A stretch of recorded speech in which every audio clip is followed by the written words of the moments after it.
Module John Madden in my peaceful place at the back of the O'Reilly property, sitting on O'Reilly, the doña, the grandmother, abuela, the head of the restaurant. It's where she and her husband live. And I just discovered this morning that one of the servers, Sarita, also lives with them here. That solved the mystery why she always seemed to appear from the back of the property, whereas the other server, Marissa, takes a bus from the nearby town of Vega. So, dialectics and different values in dynamic balance with each other. I'm a pushy northerner. I'm from Chicago, not pushy like New York or Florida, but I come from a big northern city, and I'm used to talking straight and making things happen, and working in Fortune 500 corporations where I had to really learn how to talk straight and get right to the point. Not talk like a psychologist, which I guess I still kind of sounded like when I started there. My first foray into a very different culture, much slower, in the American South was Asheville, North Carolina for 16 years, which has some northern qualities, and a lot of progressives, a lot of people who from all over the country actually have moved there, but was embedded in the Deep South, the Bible Belt. Buncombe County was clearly Bible Belt. So there was a lot of the South culture there, and I learned to love it. I learned to love the slower pace and the sweetness and how nice people are to each other, and would resent it when northerners would show up and beep their horns in times when they shouldn't be doing that, or try to get right down to business where I was working in a hotel gift shop instead of greeting me. But I did end up finally hearkening back to my willingness to just sometimes get right to the chase. I went by my vet's office one morning and said, I'm needing this prescription to be refilled by the end of the day. And the girl at the desk said, well, we'll pass it along to the doc. And I said, yeah, but I do need it today, and I'll come back in 8 hours after work, and I really would like it. And she was clearly ruffled by such straight talk. I was supposed to accept I'm passing it along to the doctor as a final answer. And I said, you've got 8 hours. I really expect it to be ready when I come back. And based on that experience, I wrote a piece in one of my blogs or Facebook or maybe both places titled, Yes, I am, in fact, a fucking northerner, which was a common expression, fucking northerners. Yes, I owned it. Yes, I am. So I've been dealing with that same thing here about getting my money and not offending people here, but after 20 days stuck in this town, just a few days ago I was still totally in the charm of it, but now the other side of the dialectic of this place is kind of small for me, and I'm needing to get on with my travels and pay the mechanic and stuff like that. So what I did was I outlined for Miguelito this morning my parameters. That it's been 5 days, that money should have cleared your bank, slow as they are. I didn't say that. And if by 10 o'clock it hasn't shown up, if you can't find a way to get through to a helpline, and they just always seemed like a block, and maybe their bank does not have good help services by telephone, or maybe they're not comfortable doing that route.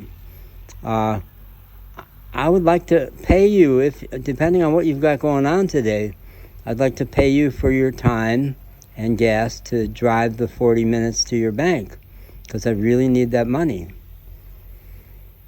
And then I knew not to stand there as if I want an answer. I went out and had a smoke somewhere and went across the street and bought a Coke and by the time I got back, he had a counteroffer for me. He said, you sent us $50 and that went through immediately, within an hour, half hour. And then you sent us $1,200 and it took 5 days for it not to show up still. What if you tried another small one and see what happens? And I wasn't sure how that was going to help, but he was on board. He was thinking with me and coming back with a counteroffer, and I said, okay. And I thought about it and said to him, maybe through a WhatsApp message, how about 100? I'd like to go for 100 this time. And he said, 200, let's go for 200. So I did some more digging around in the WhatsApp, in the Western Union app, and when I would inquire through the tracking number, it kept just saying that it was completed. But when I dug around a little more in the app, there was a dashboard that said to me, it actually got refunded to PayPal this morning. And so I looked at it, and PayPal, quick as they are, it already was available to me again. So that made me think, okay, well, let's try it.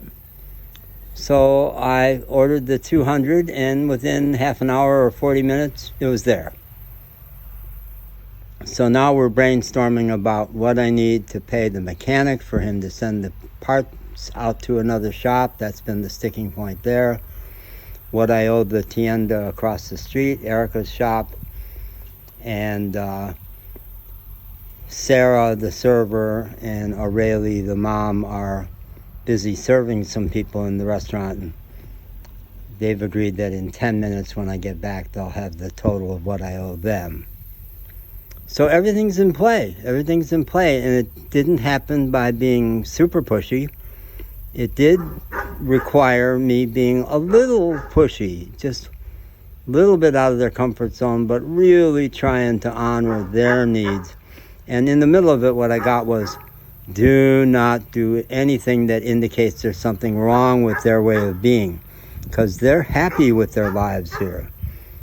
They may not be making a lot of money, but they're an extraordinarily functional, happy, sweet family, and they laugh so much in their restaurant. It's intoxicating being there, but I'm a little less intoxicated and needing to get on to Mexico City at this point. So it worked. It worked. I'm a little dizzy with it all. Like, wow, it looks like things are in play. And I've gone through that several times in 3 years on the road, where I know it's time to move on to the next big adventure. And sometimes it's hard to make it happen. And then I get the realization it's in play. I won't be out of here for a few more days, but it looks like everything's moving.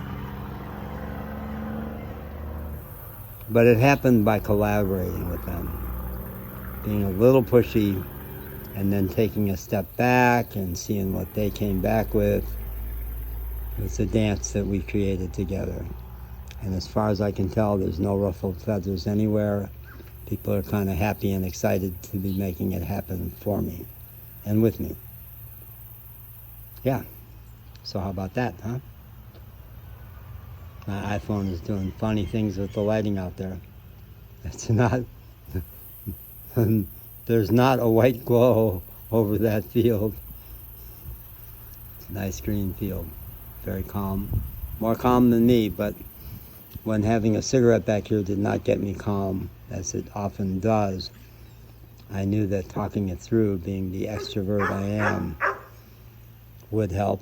And I bet when I shut my app, one of my favorite lines from traveling in so many beautiful places in the last 3 years, as an extrovert who finds out what I'm thinking by talking, I love to say, wow, it's not going to be totally quiet because the dog is barking at something. But my line is, so quiet here, when I shut the fuck up. And I'm about to shut the fuck up and get more quiet.